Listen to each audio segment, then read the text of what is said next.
Landsberg, Dachau.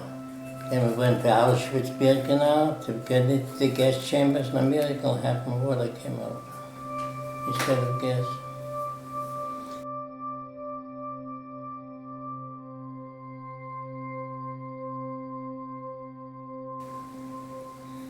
Listen, that's my number. Beat 1858. Listen, I lived through hell. It's unbelievable. Sometimes I lay in bed and says, how did I make it? You know what my goal in life was? I said to myself, Sal, you're going to have to outlive Hitler. Never give up hope. And no matter what hell I went through, right? Never gave up hope. Went on the Death March from Auschwitz.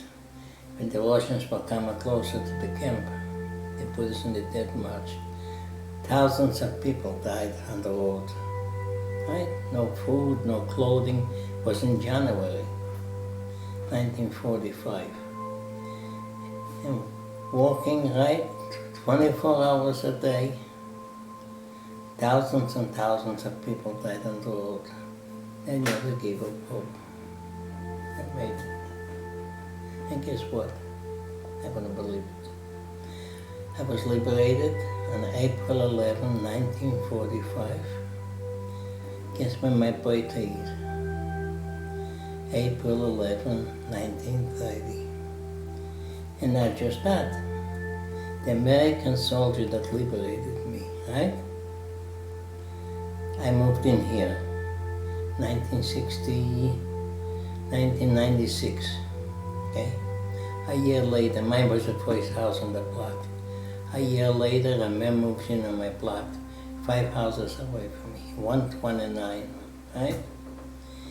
Me and my wife went over to welcome him to the neighborhood. And we started to talk, and he says to me, where are you from? I told him I'm from Brooklyn, New York. He says, no, you got an accent.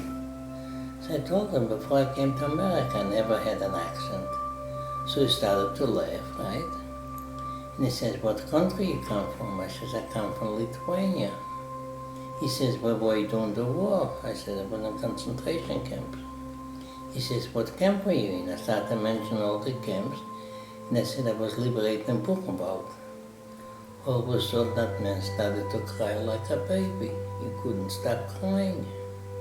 I looked at my wife, I said, Raya, what did they say? Would they insult him? What is he crying about? I couldn't stop. 10, 15 minutes later, he got his composure back. You know what he tells me? He was the first American tank into Buchenwald. My liberator lived 5 houses away from me. Huh? That's destiny. People says God took the Holocaust survivors. He put us to hell. He showed us what hell looks like. He says, now you go educate people to love, not to hate, respect one another, and the most important thing I tell people is treat people the way you want to be treated. And that's my goal in life.